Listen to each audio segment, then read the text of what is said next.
Hello बच्चों, let's read this question. It said that moment of inertia of a uniform circular disk about a diameter is I. Its moment of inertia about an axis perpendicular to its plane and passing through the point on its rim will be. 1990 में ये question पूछा गया था. Question को solve करने के लिए हमारा की कॉन्सेप्ट होगा.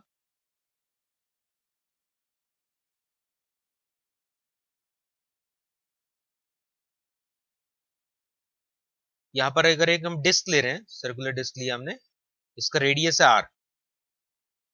ये रेडियस हो गया आर. तो क्वेश्चन में हमें ये पूछा गया है that moment of inertia about an axis perpendicular to the plane and passing through the rim. तो यहां से एक एक्सिस इस टाइप से, जैसे सेंटर ऑफ मास से पास होने वाला एक्सिस है परपेंडिकुलर, उसी टाइप से एक रिम से यहाँ पर एक पास हो रहा है एक्सिस ही. तो इसके अबाउट हमें मोमेंट ऑफ इनर्शिया कैलकुलेट करना है. ये हमारा यहाँ पर क्वेश्चन है. क्वेश्चन में जो इंफॉर्मेशन गिवन है हमें, वो गिवन है कि जो डिस्क है, इस डिस्क का डायमीटर एक्सिस के about moment of inertia given है. ये डायमीटर हो गया. इसके अबाउट जो मोमेंट ऑफ इनर्शिया है उसका सिंबल दिया है आई.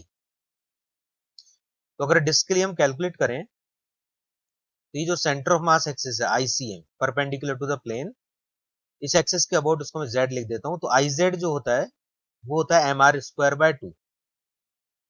डिस्क के लिए होता है M R square by 2.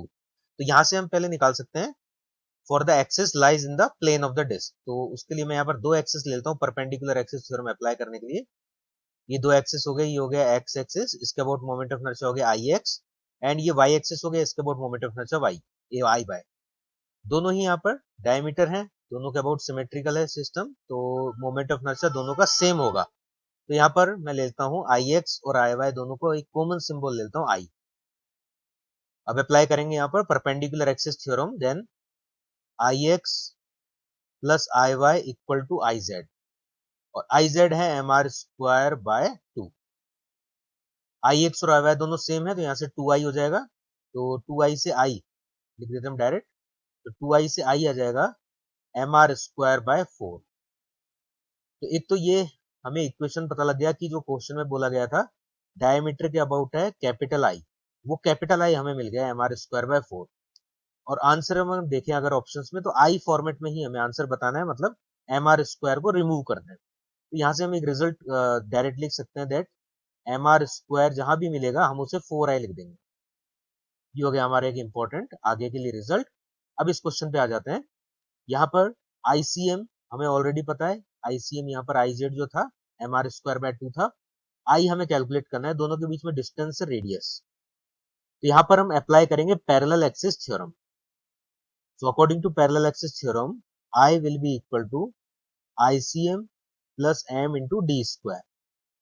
ICM होता है moment of inertia about the parallel axis passing through the centre.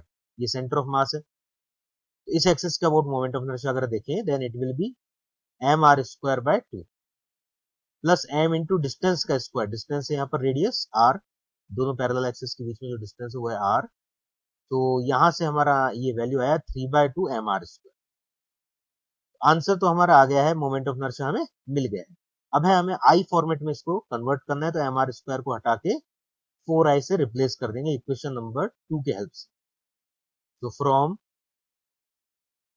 Equation 2 M R square को रिमूव कर देते हैं, इधर इसको कर देते हैं 4i. तो यहाँ पर 6i आंसर आ जाएगा. तो मोमेंट ऑफ इनर्शिया हो गया यहाँ पर 6 इंटू आई. ये होगा मोमेंट ऑफ इनर्शिया का फॉर्मूला. सी ऑप्शन यहाँ पर करेक्ट हो जाएगा. Hope you understand it well. Best of luck.